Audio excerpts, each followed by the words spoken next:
Hey, what's up, guys? I want to make you a super quick video this morning to talk about the odds this weekend.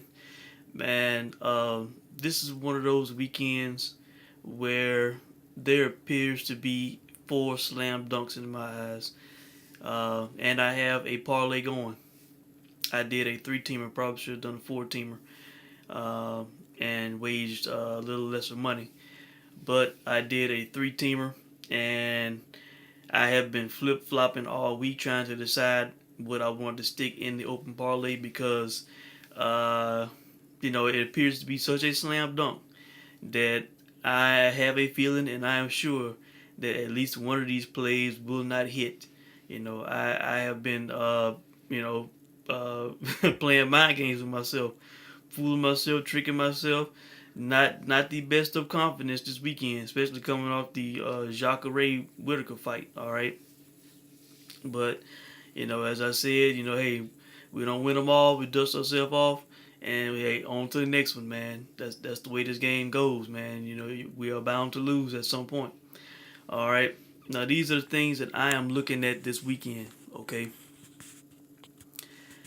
First off, the Cubs Swanson Artem Lobov fight. Look, I made a video about this weeks ago, laughing at this fight, saying that the odds make, I mean that the matchmakers love us at the UFC for giving us this easy one, this freebie.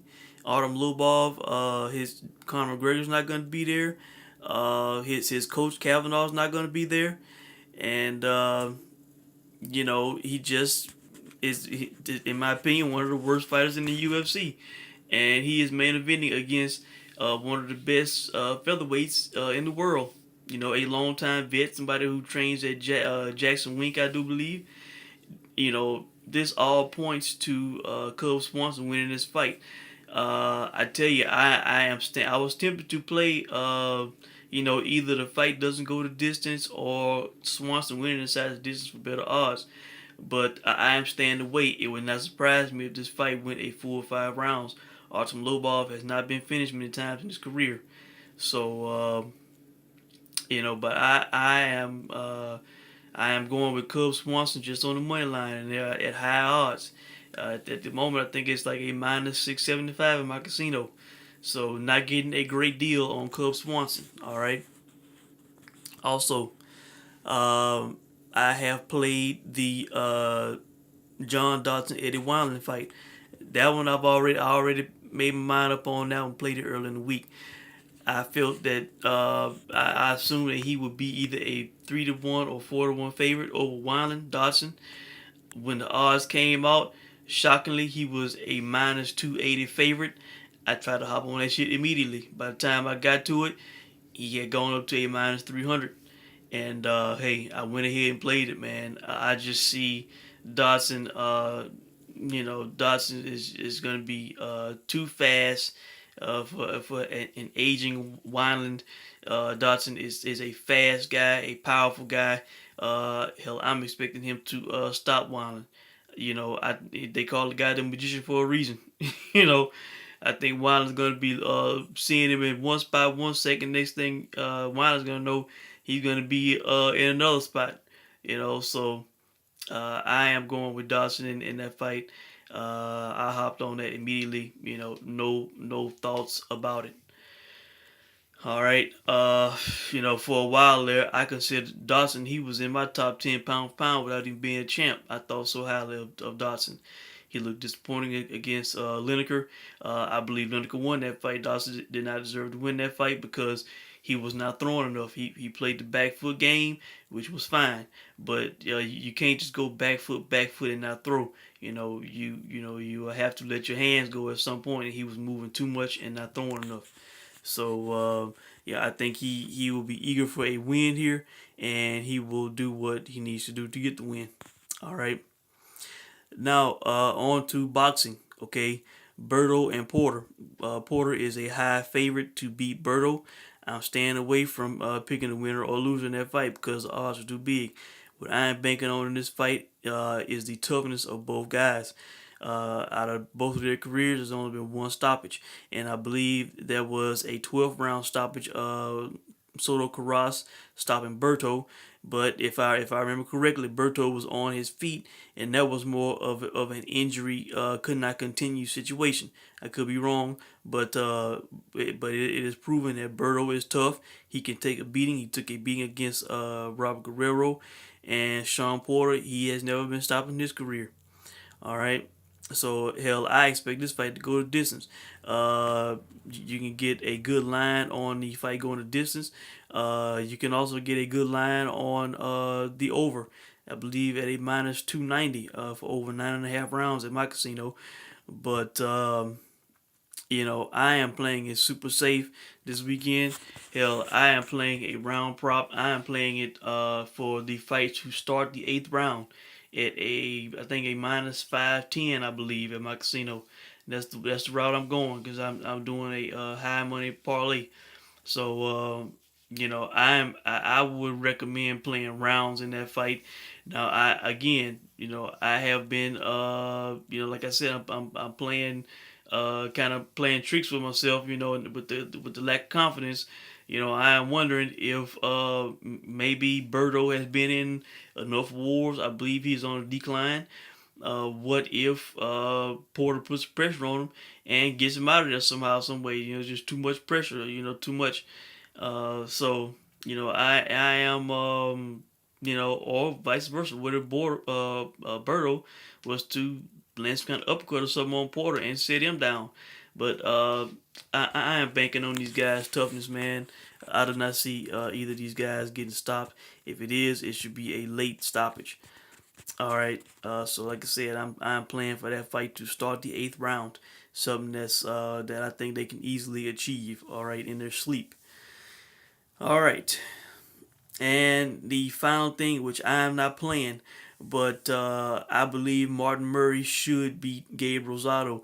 I looked at Gabe Rosado the first 3 rounds with him and William Monroe. Man, Gabe Rosado was not throwing. He was not pulling the trigger. He looked like a shot fighter, man. I tell you, if Fernando Vargas was still his coach, I probably would play this fight because Fernando Vargas was giving him terrible advice, telling him that he won the first round when he did not. Rosado did the right thing in leaving him. He went back to a coach that he split from once before. Also, Rosado is traveling. He has been in wars. Like I said, the guy could not pull a trigger, it seemed. You know, um, I believe Martin Murray is just overall a better fighter. This guy probably should have won a world title in his career if not with screw job decisions. Um, Rosado, man, the guy just cannot seem to win a big fight, in my opinion. What is the biggest win of his career? Kasim Uma. I forget the other guy that he beat. But when it comes to the big fights, I have not seen Gabe Rosado win a big fight. I cannot name his biggest win, man. There was another guy that he beat. It is slipping my mind. I believe somebody that he stopped. That was kind of a notable, recognizable name, but not a major name. Not, I don't think the guy was a former world champion. So I definitely see Rosado on a decline. Murray is probably still, a worthy contender, somebody who probably could eventually challenge for a world title again. I think he has more left in the tank. He's in his home country, and historically, he has been the better guy. So, at a minus 340 at my casino, I think Murray is a good play. But I'm not playing that fight again. I have decided to go the super safe route, and it's probably gonna bite me in the ass. But I am trying to get a for sure winner here in a high dollar parlay. I'm going with Berto and Porter to start the eighth round at a minus 510. And I am going. Well, I made my mind up early in the week. I was hopping on Dodson over Wineland. I just see Dodson being too much for Eddie Wineland. And I got it on him at, like I said, a minus 300. Now I think, man, it's like I think Dodson like at a minus 450. People went in on Dodson over Wineland. They were looking at that line, waiting for those odds like I was. And again, I am playing. I believe I am going to play Cub Swanson over Artem Lobov, just on the money line to win the fight. and I'm making these plays because hell, if Lobov somehow beats Swanson, or if Berto and Porter is stopped before the eighth round, I believe I can live with one of those failing, because those should be surefire things. If I was to play Murray over Rosado, and Rosado somehow got the win, I'd be pissed and kicking myself in the ass for playing a guy that I have not seen much of lately, and when I had these other kind of for sure things to play. So I am going with the for sure things here. For me, it's coming out at like a minus 121 with Dodson at minus 300. So that's the way I'm seeing it, guys. Let me know what you think about these plays. I want to know your opinion on these plays, man. What are you playing this weekend? Let us know. Let us know what stood out to you. But this is the route that I'm going this weekend, man. I'm being super safe, super cautious this weekend. With a high dollar play. So yeah, I would like to know what you guys think, man. If you think one is better than the other, one should have been left out, one should have been played instead. What are you playing this weekend? Let me know. Let's talk about it, and let's win some money and enjoy the fights this weekend, man. Thanks for watching.